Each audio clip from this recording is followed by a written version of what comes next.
네, 안녕하세요. 김정호 회계사입니다. 오늘부터 여러분들과 같이 재경관리사 회계관리 2급 강의를 진행을 하게 됐는데 제 강의 믿고 선택해 주신 만큼 꼭 합격하실 수 있도록 저도 열심히 노력을 하도록 할게요. 자, 오늘 첫 시간이니까 간단하게 이제 우리 시험에 대해서 안내를 해드리고 그 다음에 이 강의가 어떤 컨셉으로 이루어질지도 안내를 해드리고 시작을 해드리면 좋을 것 같아요. 자, 우리 시험 같은 경우에는 일단 제가 재경관리사 회계관리 2급이라고 말씀을 드렸는데 국가공인 자격 시험으로 3일회계법인에서 주관을 하고요. 크게 보면은 재경관리사, 회계관리 1급, 회계관리 2급 이렇게 세 가지로 나누어져 있습니다. 그리고 당연히 위로 올라갈수록 난이도도 올라가고 과목도 증가해요. 우리 시험 같은 경우는 회계관리 2급이라서 과목이 재무회계 하나만 본다고 보면 될 것 같고요. 그리고 그 레벨이 보통 대학에서 진행하는 회계원리 수준보다 살짝 쉬운 정도 있기 때문에 너무 긴장하실 필요는 없을 것 같습니다. 그리고 시험 안내 보자면은 다음과 같은데 요거는 저희 강의가 3일회계법인에서 즉 시험을 주관하는 측에서 주관하는 교재에 있는 내용인데 참고해 보시면 좋을 것 같은데 그래도 한 가지만 보자면은 시험 과목 같은 게 재경관리사는 재무회계, 세무회계, 원가관리회계 세 가지 과목을 보죠. 그리고 회계관리 1급은 재무회계랑 세무회계를 보고요. 그리고 회계관리 2급 같은 경우에는 회계원리 하나만 봐요. 근데 이름이 재무회계, 재무회계인데 요거는 회계원리라고 되어 있거든요.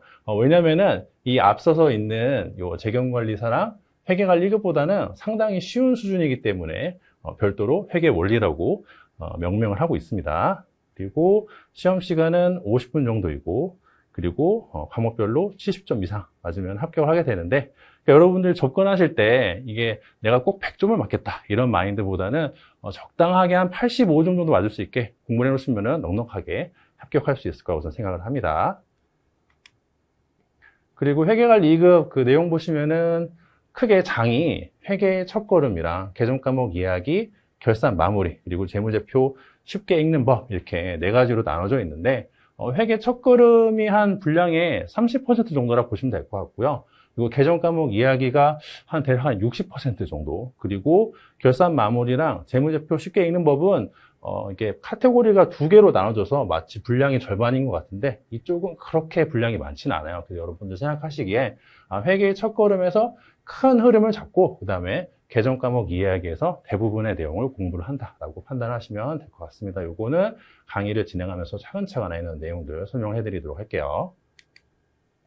자, 그리고 본격적인 강의 앞서서 제가 시작하기 전에 앞서가지고 회계교재 특성에 대해서 좀 말씀을 드려야 되는데 보통 이 회계교재를 처음 접하면은 굉장히 어려운 잘 이해가 되지도 않고 읽히지도 않고 그런 느낌 많이 받는데 그 이유가 뒤에서 배울 내용이 내가 아직 개념을 배우지도 않았는데 앞에서 먼저 튀어나와 버려요. 그러다 보니까 이게 소설책을 읽다가 스토리가 진행이 되면은 그냥 이렇게 뚝뚝뚝 읽히는데 그게 진행이 잘 되지 않고 뭔가 스토리가 뚝뚝 끊기는 듯한 느낌이 나서 그냥 이렇게 생각 없이 쭉 읽다 보면은 전혀 이게 무슨 내용인지 감이 안 오거든요. 그 이유는 말씀드린 대로 아직 배우지 않은 개념들이 앞에서 탁탁 튀어나오기 때문에 그냥 자연스럽게 읽다 보면은 흐름이 끊겨서 잘 이해가 되지 않아요. 근데 그렇게 작성이 되는 이유는 이 회계 교재 자체가 여러 번 읽어봤을 때 이해가 되기 쉽도록, 즉 다회독을 전제로 하고 작성이 되기 때문입니다.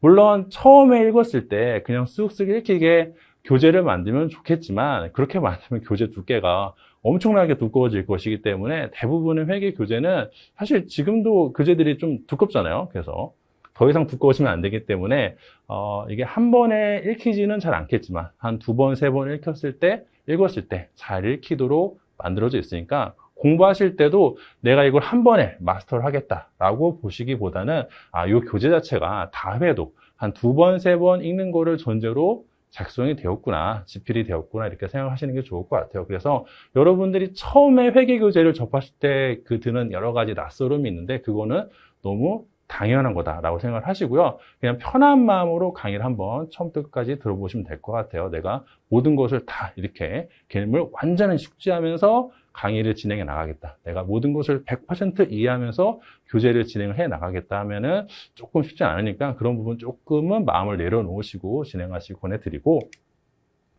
그리고 회계 같은 경우에는 보통은 기업의 언어라고 얘기를 하는데, 이런 말을 하는 이유 자체가 우리가 기업에서 무엇인가 의사소통을 할 때는 항상 재무회계를 바탕으로 이야기를 할 수밖에 없어요.